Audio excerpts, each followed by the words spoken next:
Welcome back, boys and girls. Well, I got my first deal, so now back to the rifle review.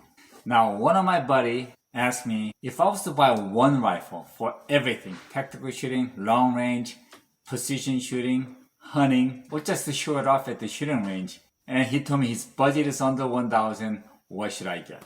So I gave it a thought for a couple of days. And then there was one rifle that I really wanted to get, but I didn't because I already had too many 6.5 Claymore and 308.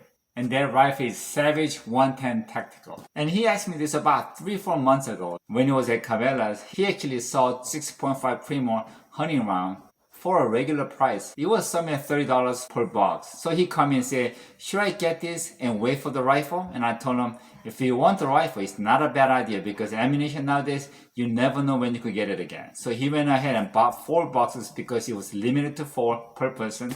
And just a few weeks ago, he told me he found the rifle and he ordered it. So unbox it and start the review. I also recommend the Burris Full Field, power from 4.5 to 15. Now for the money, I always say a Burris Go Full Field, you really can't beat it.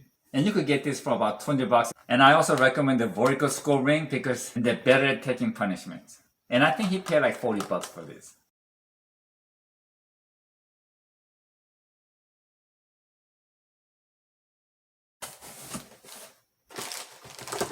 So he gave me one box for me to check the accuracy, but I'm going to be using my ammunition to break in the barrel because he needs the other 3 boxes for shooting and hunting this season. And that didn't come with the rifle.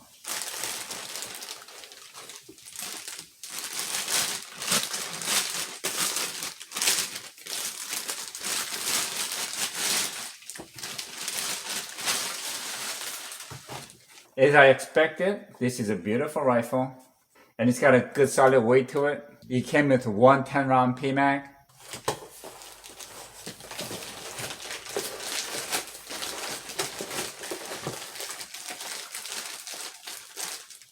Okay, it's got a whole bunch of stuff here where you could adjust the length of the buttstock and also the cheek rest.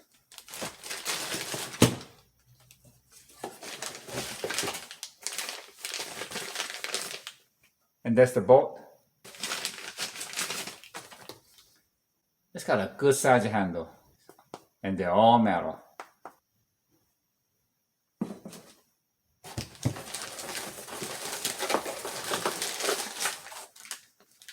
It came with ear protection, lock, and some small device. I don't know what this is.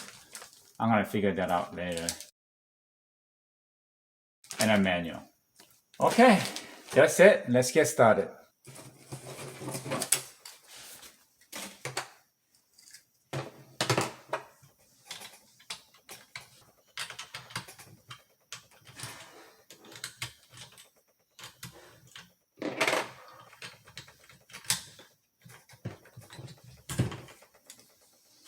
Okay, came with a cheap plastic trigger lock. I'm gonna give it back to him just in case he wants it.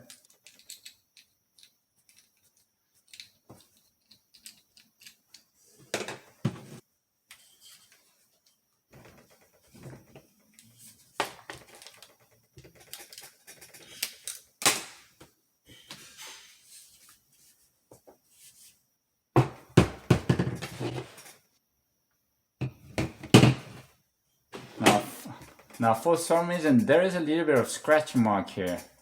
I don't know where that came from. So maybe they test fired it. And obviously it's empty. Now he paid $6.99 for this rifle.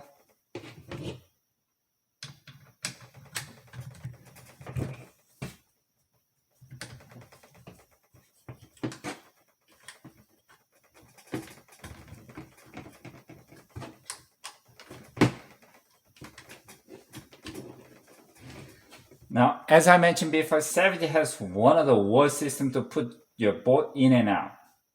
So I'm thinking you gotta pull the trigger and push that down to put the bolt in.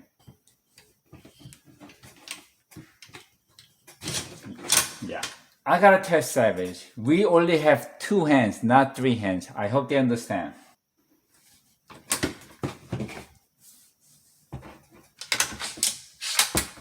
But the action, I think it could have been smoother.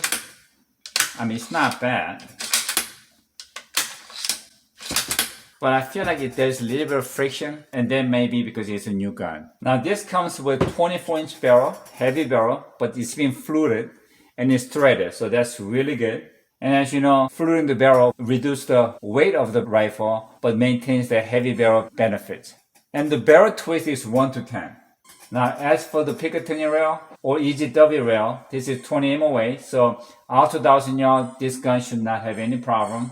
And it comes with the AccuTrigger that's adjustable. And as for the stock, now they call this AccuStock because you could adjust the chick rest and also the length of the butt stop. Now, with my other savvy that I have is that when you raise the chick rest, this bolt gets caught. So pulling it out all the way, it gets very, very difficult. So I think looking at it, I can tell that this is going to have the same problem.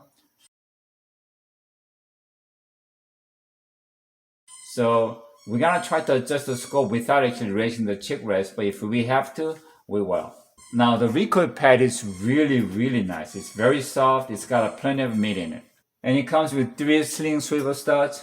Now the magazine release is right here. It's quite big, so it's really easy to get to it. It drops.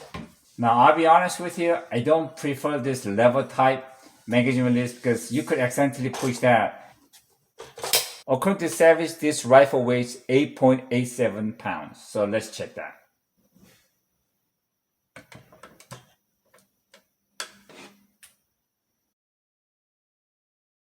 Just about what they say. It's not bad at all. With a magazine, it's 8 pounds and 15.5 ounces, so it's 9 pounds. Okay, let's check the trigger.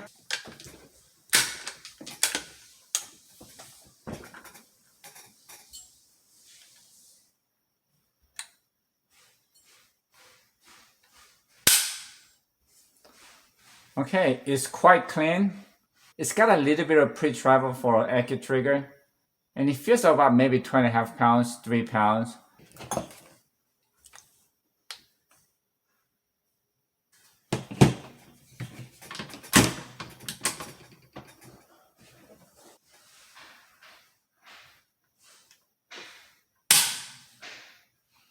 It's 2 pounds and 4.7 ounces. For a beginner, I don't think we need to adjust the trigger.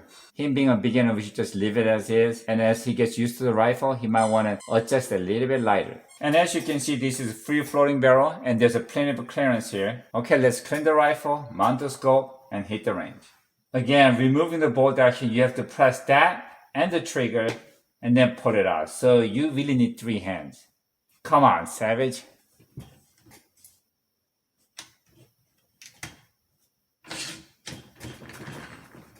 Okay.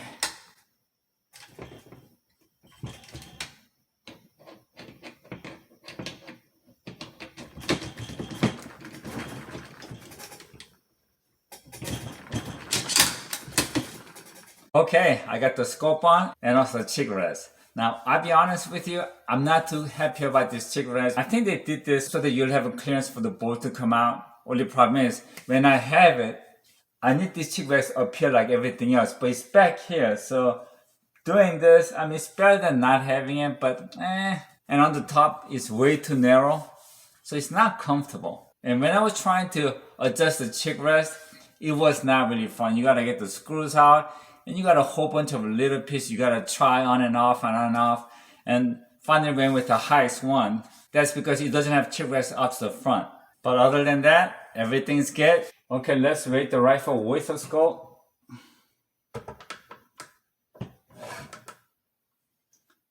It is 10 pounds and 0.1 ounce, so it's 10 pounds. Which is not a light rifle, but it's not too heavy. And it should be okay for hunting and bench shooting. Well, I'm really excited to see how this thing shoots. Let's hit the range. Okay, I'm here to break in the barrel today and also sight in the rifle. But like an idiot, I forgot the magazine, so I have to go single shot.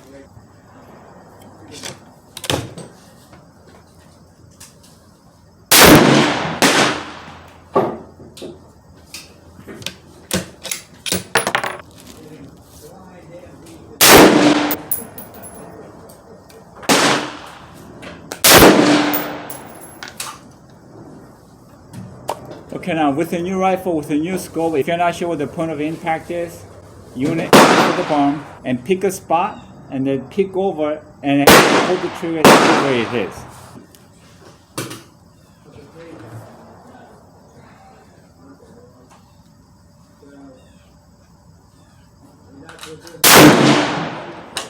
Okay, it's shooting high.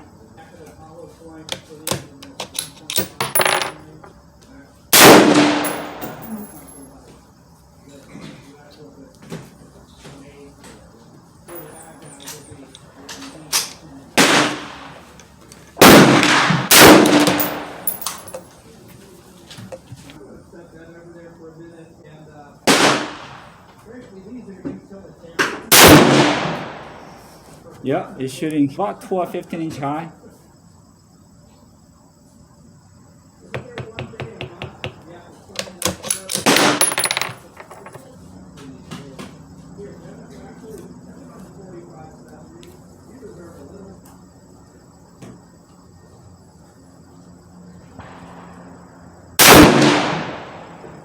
It's coming down.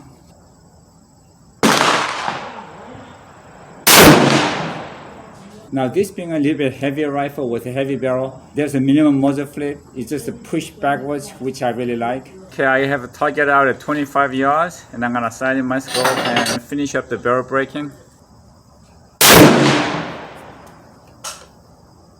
Okay, that's pretty close.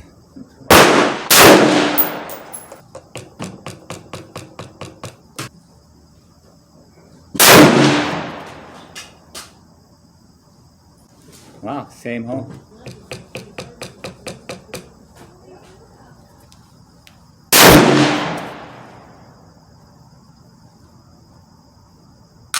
Okay, good.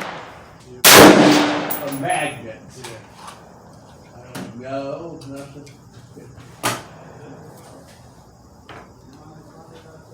Okay, I am done with the barrel breaking and also sighting in at 25 yards. So I'm gonna push that up to 100 yards and go for a 3-shot group with 2 different ammunition, one with a Winchester and one with a Federal. Okay, I only have 3 shots left, so I can't zero in all the way, but I'm gonna go for 3-shot group. That's with 129 and 140. Okay, at 100 yards, 129 grain left upper target.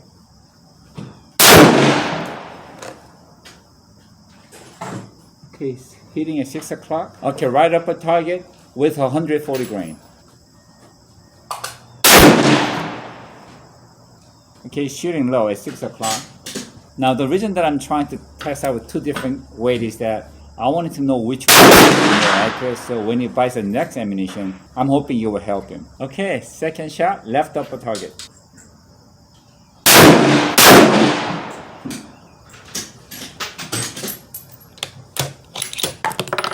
Okay, second shot on the right upper target. Okay, third shot, left upper target.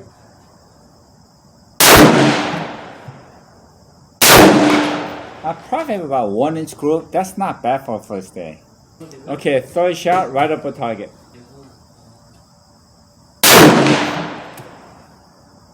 I probably have a little bit past 1 inch. Now I like the size of the handle right here, but only problem is this is so big, it's hard to close the case. See that gap?